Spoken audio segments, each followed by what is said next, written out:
Assalamualaikum warahmatullahi wabarakatuh. Selamat siang teman-teman. Kita ketemu lagi di mata kuliah Etika Bisnis Islam, di mana pada kesempatan hari ini kita akan membahas mengenai teori etika dan pergeseran paradigma. Tentu teman-teman masih ingat di pertemuan yang lalu mengenai apa sih itu etika, definisi etika, dan lain sebagainya. Nah, di kesempatan kali ini kita akan membahas mengenai jenis dan aliran etika. Ada beberapa aliran teori yang membahas mengenai apa itu sih etika dan bagaimana teori-teori yang berhubungan dengan etika. Salah satunya yaitu menurut Sen, perilaku manusia biasanya dipengaruhi oleh pembagian etika, dan yang mempengaruhi tindak tanduk manusia adalah aspek penting dalam etika.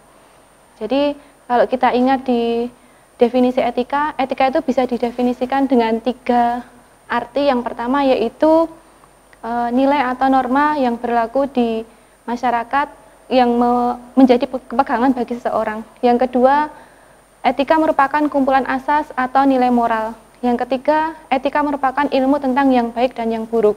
Nah, di sini menurut Bertens, secara sederhana etika didefinisikan sebagai ilmu tentang apa yang dapat dilakukan atau ilmu tentang adat dan kebiasaan. Jadi di sini adat dan kebiasaan sama seperti etika yang berasal dari bahasa Yunani, yaitu tueta, adat kebiasaan, dan merupakan perilaku yang sudah membudaya di suatu masyarakat. Kemudian etika sendiri dibagi menjadi beberapa jenis. Ada beberapa ahli yang mendefinisikan jenis-jenis etika. Yang pertama yaitu menurut De George, dibagi menjadi 3, yaitu etika deskriptif, etika normatif, dan etika meta. Nah, etika deskriptif ini mencoba melihat sikap dan perilaku manusia dilihat dari adat kebiasaan sehari-hari. Kemudian etika normatif di sini merupakan theoretical etik. Jadi etika secara teori. Jadi mencoba menerapkan etika yang seharusnya atau yang idealnya yang menjadi pegangan bagi seseorang atau kelompok dalam kehidupan sehari-hari. Kemudian etika meta di sini atau sering disebut dengan analytical etik, yang di sini berarti mempelajari tentang asumsi maupun yang berhubungan dengan benar dan tidak benar mengenai etika itu, ilmu etika itu sendiri. Kemudian jenis etika secara teori, ada etika deontologi. Deontologi di sini berarti kewajiban seseorang untuk melakukan baik.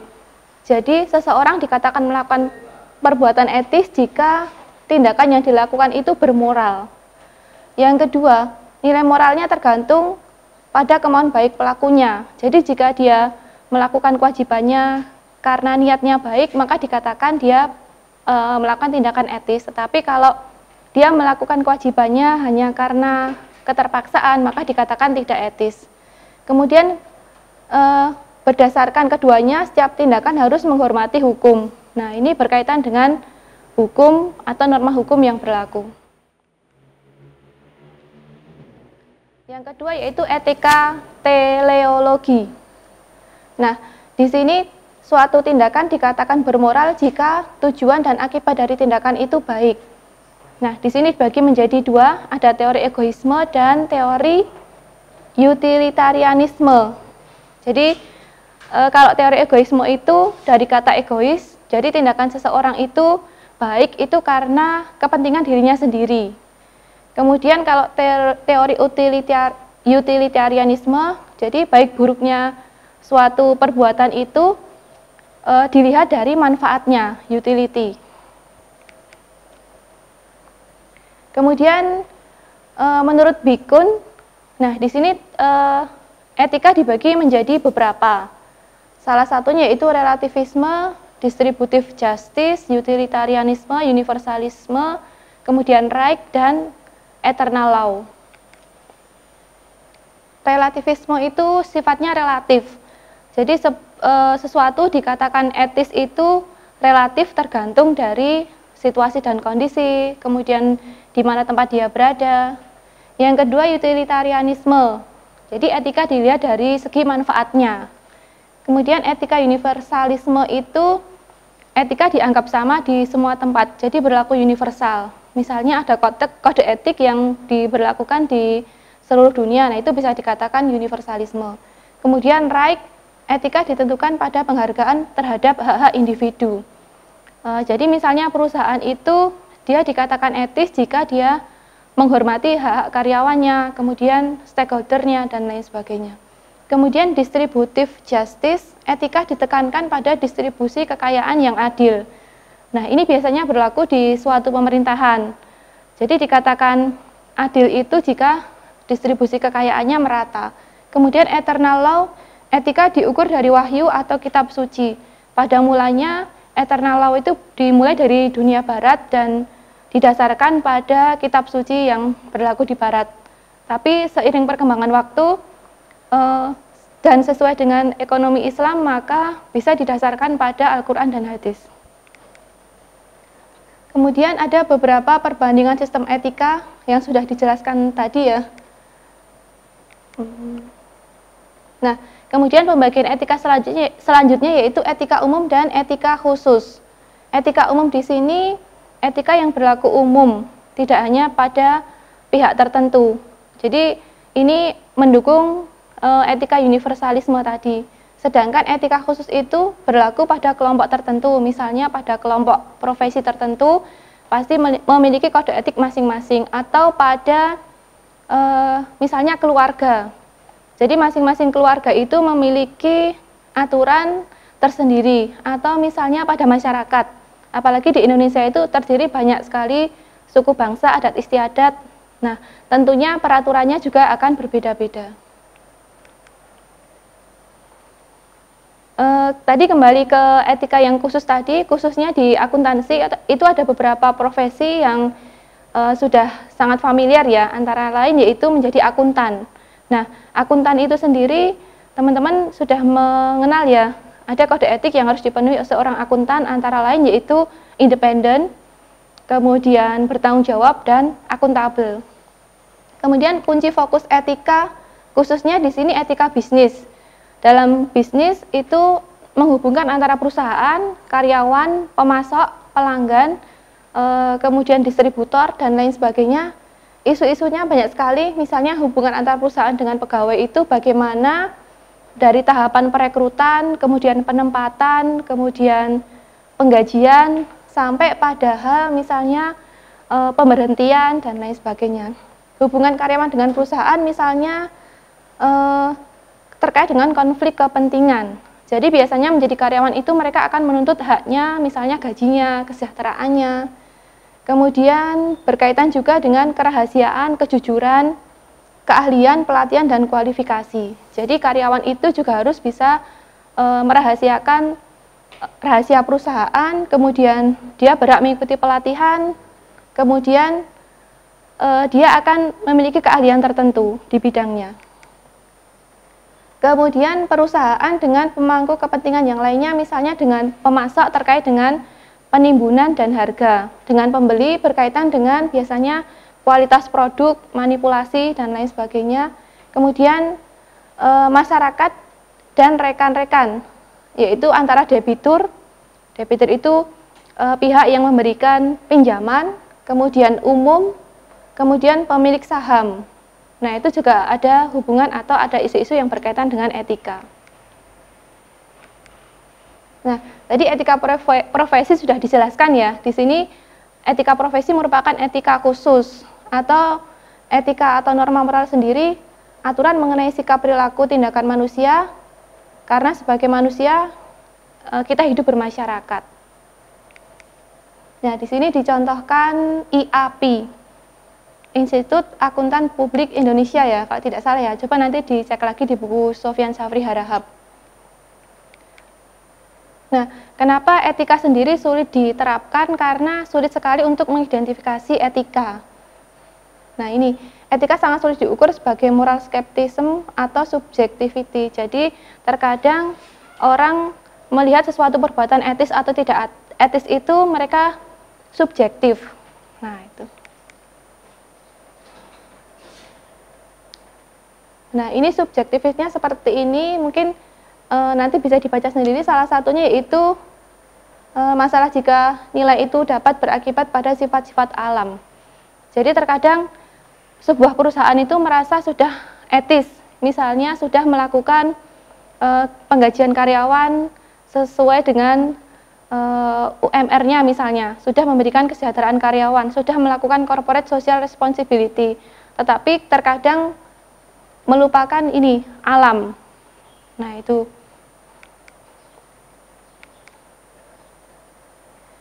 Kemudian selain isu etika yang ada lagi kenapa kok mata kuliah etika penting diberikan di bangku perkuliahan, salah satunya itu kasus krisis etika di Barat. Nah, jadi etika sendiri ketika masa itu dibuat berdasarkan rasionalitas atau hasil pemikiran manusia. Nah, ini didasarkan pada adanya krisis etika yang terjadi di Barat. Banyak sekali krisis yang terjadi, salah satunya yaitu mengkonsumsi narkoba atau minuman beralkohol. Nah, walaupun di dunia Barat minuman beralkohol adalah hal yang biasa, tetapi ketika dilakukan di tempat bekerja itu akan mengganggu. Jadi orang kalau sudah mengkonsumsi alkohol atau minuman keras, dia tidak akan fokus pada pekerjaannya. Yang kedua yaitu pencurian kerah putih dan kerah biru, ini semacam kolusi nepotisme yang terjadi di perusahaan atau perusahaan-perusahaan di Barat pada waktu itu. Kemudian konflik antara kepentingan dengan perusahaan, konflik kepentingan dengan perusahaan.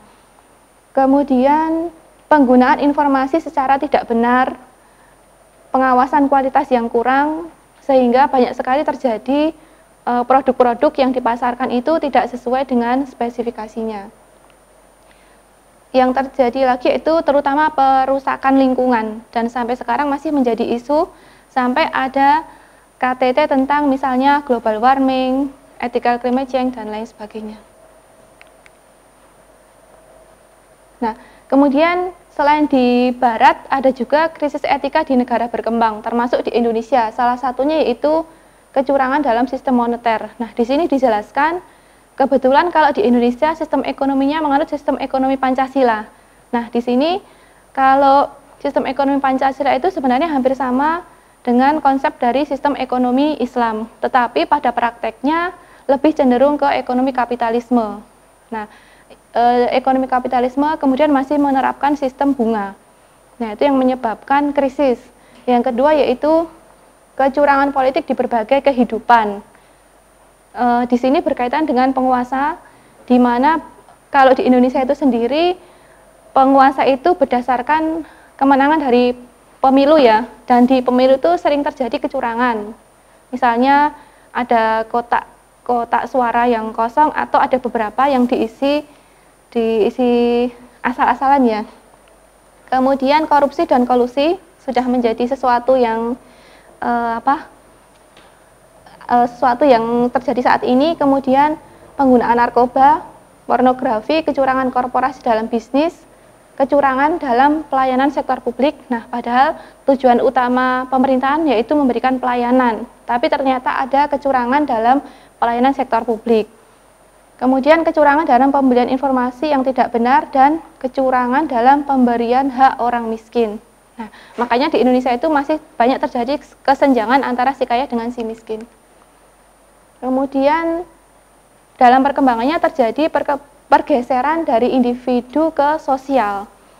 Jadi semacam negara Barat pun dengan adanya pergeseran individu ke sosial ini, kemudian mereka mulai memikirkan bahwa bisnis itu tidak hanya mencari keuntungan, tetapi ada yang harus dilakukan berkaitan dengan tanggung jawab sosialnya.